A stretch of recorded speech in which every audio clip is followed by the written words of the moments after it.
সবাই আরো উপস্থিত রয়েছেন। এখানে বিএনপির বিভিন্ন পর্যায়ের নেতৃবৃন্দ, ইসলামী শাসনতন্ত্র আন্দোলনের সেক্রেটারি জেনারেল, জামাত ইসলামের বিভিন্ন নেতৃবৃন্দ সহ এলাকাবাসী সবাইকে ইসলামপুর থানার পক্ষ থেকে স্বাগত জানাচ্ছি। বিট পুলিশিং যে সভা, এটা যে আপনাদের সাথে একটি মত বিনিময় সভা, এখানে আপনাদের সাথে এখানকার কি সমস্যা আছে সেগুলোর মধ্যে আমাদের একটি যোগসূত্র স্থাপন হবে। তার জন্য এই বিট পুলিশিং সভা আজকে মাননীয় পুলিশ সুপার মহোদয় সময় দিয়েছেন, স্যারকে কৃতজ্ঞতা।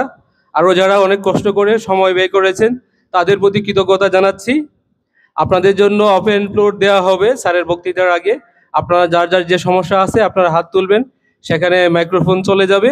তার আগে যারা আমাদের অতিথি বক্তা রয়েছেন, স্যার যেহেতু আজকে রোজা রেখে এসেছেন, স্যার ইফতারিরও সময় আছে, তাদের সবাইকে অনুরোধ করবো একটু সংক্ষিপ্তভাবে শুধু পরিচয়টা দিয়ে আপনার কি সমস্যা, আপনাদেরকে কিভাবে আমরা সহায়তা করতে পারি, আমাদের পুলিশ সুপার মহোদয়ের নিকট আপনারা আপনাদের বক্তব্য পেশ করবেন। তো বিট পুলিশিং এর যে বিষয়টা, আপনারা জানি যে একটা সমাজে মাদক, জুয়া, অশ্লীলতা পাশাপাশি চলতে পারে না। আপনারা জানেন যে নদীর যে যমুনা নদীর ভাঙনের যে ছুবল, এই ছুবল থেকে আপনি প্রাণে বেঁচে গেলেও মাদকের ছুবল থেকে কিন্তু আপনি রক্ষা পাচ্ছেন না। তাহলে কি বোঝা যাচ্ছে, যমুনা নদীর ভাঙনের যে ছুবল তার থেকে ভয়াবহ হচ্ছে এই মাদকের ছুবল। এই মাদকের ছুবল আপনার পরিবারকে ধ্বংস করে দিচ্ছে, আপনার সমাজকে ধ্বংস করে দিচ্ছে, আপনার রাষ্ট্রকে ধ্বংস করে দিচ্ছে। নিজেকে তো সে নিঃশেষ করছেই, নিঃশেষ করার আগে সবাইকে নিঃশেষ করে দিচ্ছে। তাহলে এই মাদক কি আমাদের সমাজে চলতে দেওয়া যাবে? চলতে দেওয়া যাবে না। তো শুরুতে শেষ করে দিতে হবে। যখন পুরোপুরি মাদকাসক্ত হয়ে যাবে তখন কিন্তু আপনার এই কাজ কোনো কাজে আসবে না। গতকালকেও গোটাল থেকে গিয়েছেন যে আমার ছেলেকে 2 দিন ধরে শিকল দিয়ে বেঁধে রেখেছি, একটু নিয়ে যান। দেখেন কি অবস্থা। এরকম হলে যে বাবা ছেলেকে পুলিশের হাতে ধরিয়ে দিতে চায়, নিশ্চয়ই একদিনে তার এই অবস্থা হয়নি। যখন শুরুতে অবস্থাটা খারাপ ছিল, তখন যখন পুলিশ আসছিল তখন বলছেন যে পুলিশ আমার ছেলেকে হয়রানি করছে, তখন কিন্তু আপনার উপকার করতেই আসছিল। এখন কিন্তু আপনার শিকল দিয়ে বেঁধে রাখতে হচ্ছে।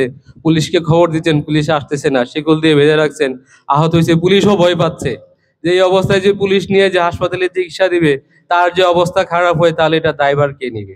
তার জন্য নিরাময় কেন্দ্র আছে, যাদের খুবই এই বিশাল সমস্যা। আমরা হয়তো পুলিশ মাদক খাওয়ার জন্য নিয়ে যাবে, কালকে পরশু দিন হয়তো সে জামিনে বেরিয়ে আসবে, বেরিয়ে আসার পরে কি হবে, আপনার উপর অত্যাচারের মাত্রা আরো বেড়ে যাবে। এই জন্যই আমি বলি যে মাদক যখন শুরু করে, শুরুর পর্যায়ে আপনি একটু সচেতন হন।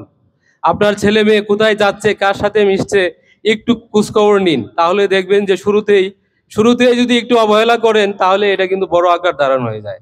আপনারা জানেন যে এই 2 দিন আগে জামালপুরে একটি তার মাকে তার ছেলের হাতে মৃত্যুবরণ করতে হয়েছে। এর চেয়ে সমাজ কি অবস্থায় গেলে একটি ছেলে একটি মাকে হত্যা করতে পারে? নিশ্চয়ই বুঝতে পারছেন ছেলেটি মাদকাসক্ত ছিল। এরকম আমার একটি বই লেখা হয়েছে, আরো বই লেখার কাজ চলছে। নরসিংদীর একটি ঘটনা ছিল মাদকাসক্ত নিয়ে। তার সম্পূর্ণ জমি যখন শেষ, মায়ের কিছু জমি ছিল, ওই জমিগুলা যখন দিচ্ছিল না মাদকের জন্য, তার ছেলে তার মাকে রাতের আধারে গলা কেটে জবাই করে হত্যা করে। তাহলে মাদকের যে ছুবল, বুঝতে পারছেন? এটা শুধু যে আপনার ভিতরে একা তাই না, আপনার প্রতিবেশী হিসাবে আপনারও দায়িত্ব রয়েছে। আপনি যখন চুপ করে থাকবেন তখন কিন্তু এটা আস্তে আস্তে বাড়বে। জমিতে যখন আগাছা যখন শুরুতে যখন আপনি উপড়ে ফেলেন তখন কিন্তু ধানের ফলন ভালো হয়, ফসল কিন্তু ভালো হয়। আপনি ধান খেতে আগাছা না তুলে আপনি আগাছা বাড়তে দিয়েন, দেখবেন যে ধান গাছ খেয়ে ফেলবে। এই আমরা সমস্ত ধান গাছ যদি আমরা প্রতিবেশী হই, তাহলে আমরা কি আমাদের ধ্বংস করতে দিতে পারি? তাহলে মাদককে সম্পূর্ণভাবে সমূলে বিনষ্ট করতে গেলে এই মাদক কোথা থেকে আসছে, কারা ব্যবসা করছে, এটা নিশ্চয়ই আপনাদের নখদর্পণে আছে। বা কারা মাদক সেবন করছে আপনারা নিশ্চয়ই জানেন। আমাদের বিট পুলিশিং এখানে একজন বিট অফিসার হিসেবে একজন এসআই রয়েছেন, সর্বোপরি আমরা আছি। এখন তথ্য প্রযুক্তির যুগ, কিছু না থাকলেও আপনারা 999 আপনারা কিন্তু ফোন দিতে পারেন। তাই আপনাদের কাছে অনুরোধ জানাবো, সার্বক্ষণিক এই যে বিট পুলিশিং হচ্ছে, এটা কিন্তু আপনাদের সাথে একটি যোগসূত্র স্থাপনের একটি অধ্যায়। এটা দিয়ে আপনারা আপনাদের বিট অফিসারের সাথে একটু কানেক্টিভিটি বাড়িয়ে দিবেন। আমাদের এখানে বিট অফিস রয়েছে, বিট অফিসে আপনারা আপনাদের তথ্যগুলো জানাবেন, গোপনে জানাবেন। তো এই মাদক থেকে অবশ্যই আমাদেরকে দূরে সরে রাখতে হবে। আমাদের যদি এই যুব সমাজকে রক্ষা করতে হয় তাহলে এর কোনো বিকল্প নাই। তাহলে এই বিট পুলিশিং এর যদি আমরা প্রতিবাদ্য বিষয় মাদককে নিয়ে আগাই, তাহলে কিন্তু আমরা একটা সমাজকে একটা সুস্থ সমাজে পরিণত করতে পারবো। তো মাদক শুধু বললাম যে শুধু নিজেরই ক্ষতি করে না, সমাজেরই ক্ষতি করে। মাদক কিনতে প্রচুর টাকা পয়সা লাগে, কিন্তু এই টাকা কোথা থেকে আসবে? প্রথমে তার বাবার কাছ থেকে নিবে, বাবা যখন দিবে না তখন পার্শ্ববর্তী দোকান থেকে চুরি করবে। দেখবেন এখন কিন্তু অভাবের জন্য কেউ চুরি বাবা ডাকাতি করে না, হয় সে মাদকাসক্ত নাই সে জুয়া খেলে।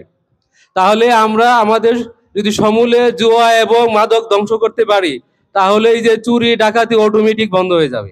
তাহলে যেখানে জুয়া চলে, যেখানে মাদক চলে, সেখানে দেখবেন চুরি ডাকাতি অটোমেটিক বৃদ্ধি পেয়ে গেছে। এই টিউবওয়েল নেই, এই সেচ পাম্প নেই, এই দোকানের মালামাল নেই, এগুলার মূলে কিন্তু জুয়া এবং মাদক। আপনারা নিশ্চয়ই বুঝতে পারছেন আমি যে কথাটা বললাম, যে অভাবের কারণে এখন কিন্তু কেউ চুরি করে না। চুরি করে হয় ডাকাতি, চুরি করে হয় জুয়া খেলে, না হয় মাদক সেবন করে। তাই আপনাদেরকে অনুরোধ জানাবো, আমাদের মাননীয় পুলিশ সুপার মহোদয় আসছে, আপনাদের যে সুপারিশ আছে আপনারা জানাবেন, এবং যারা অন্যান্য বক্তা আছেন তাদেরকে অনুরোধ করব সুনির্দিষ্ট কোনো তথ্য দিয়ে আমাদেরকে সহযোগিতা করবেন, এবং আপনাদের যে বক্তব্যটা থাকবে অবশ্যই মাদক জুয়া এই সমস্ত বিষয় নিয়ে, অথবা সন্ত্রাস জঙ্গিবাদ কিভাবে আমরা দূর করতে পারি সেই বিষয়ে আমাদের নিকট বক্তব্য পেশ করছেন। আমি বক্তব্য দীর্ঘায়িত করব না, আজকে আমাদের মাননীয় পুলিশ সুপার মহোদয়ের বক্তব্য শুনবো, এবং আপনাদের যে বক্তব্য থাকবে তা আগে অবশ্যই পেশ করবেন। কোনো ভয় নেই, আপনাদের নিঃসংকোচ চিত্তে আপনারা আপনাদের বক্তব্য পেশ করবেন। সবাইকে অধীর আগ্রহ অপেক্ষা করার জন্য এবং আমাদেরকে সময় দেওয়ার জন্য ধন্যবাদ জানিয়ে আমি আমার বক্তব্য শেষ করছি। ধন্যবাদ। ধন্যবাদ অফিসার ইনচার্জ ইসলামপুর থানা।